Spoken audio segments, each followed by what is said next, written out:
Praise lord, దేవుని నామానికి మహిమ కలుగుగాక. నా పేరు హాదర్సై గ్రేస్. పీవీఎస్ క్లాస్ 10 రోజులు ఉన్నామండి. ప్రార్థన చేసుకుందాం.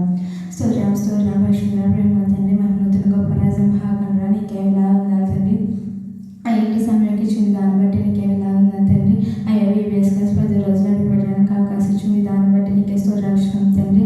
అయ్యా పీవీఎస్ క్లాస్ ఇంకా ఘనంగా క్లాస్ జరిగినట్టు నేను వెళ్ళిపోడుకోమని నేను తీసుకున్నాను. వాడిగా పను తండ్రి. ఆమె పాట పాడుకుంటున్నాను. ఎలా పాడను, ఏమి చెప్పను, యేసుని ప్రేమ మంచితనము ఎన్నో రీతులా వివరించిన మాటలు చాలవు ఆ ప్రేమకు.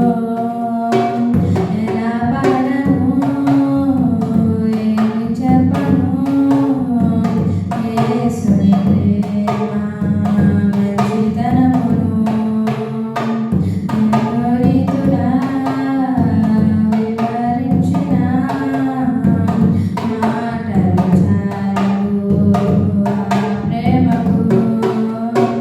ఎదురు వెతికినా యేసునామమే, ఎటు వెళ్ళినా యేసుగానమే. ఎంత వెతికినా యేసునామమే, ఎటు వెళ్ళినా యేసుగానమే.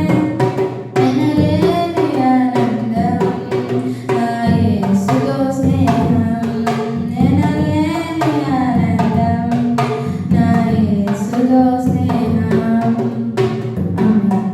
ఓకే చెప్పుకుందామండి. మన జీవితంలో గొప్ప విజయం రావాలంటే మనం ఏం చేయాలి? మొట్టమొదటిగా దేవుని మొరపెట్టే వారికి ఉండాలి. ఎలా మొరపెట్టాలంటే, దేవా నీకన్నా నాకు ఎవరు ఎక్కువ కాదని మొరపెట్టాలి. దేవా నీకన్నా నాకు ఎవరు ఎక్కువ కాదని నోటితో చెప్పడం కాదు, కానీ మనస్ఫూర్తిగా మనం ఒప్పుకోవాలి. రెండోదిగా తీర్మానం తీసుకునే వారిగా మనం ఉండాలి. ఎటువంటి తీర్మానం అంటే వాక్యానుసారమైన తీర్మానం మనం తీసుకోవాలి. వాక్యానుసారమైన తీర్మానం అంటే దేవా ఇక మీద నుంచి నీ పరిచయంలో నేను వాడబడతానని వాక్యానుసారమైన తీర్మానం మనం తీసుకోవాలి. మూడోదిగా దేవుని కనపరిచే వారిగా మనం ఉండాలి. దేవునికి ఇవ్వాల్సిన మహిమ దేవునికి ఇవ్వాలి తప్ప ఈ లోక మనుషులకు మనం ఇవ్వకూడదు. నాలుగోదిగా దేవా నీవే నా దిక్కని ప్రార్థించేవారుగా ఉండాలి. ఐదోదిగా మనం ఏం చేయాలంటే మన బలహీనతను దేవుని ముందర మనం ఒప్పుకోవాలి. నాకు శక్తి చాలదయ్యా, నేను బలహీనుడయ్యా, నీవే నా జీవితంలో గొప్ప కార్యం చేస్తావని నా బలహీనతని దేవుని ముందర ఒప్పుకోవాలి.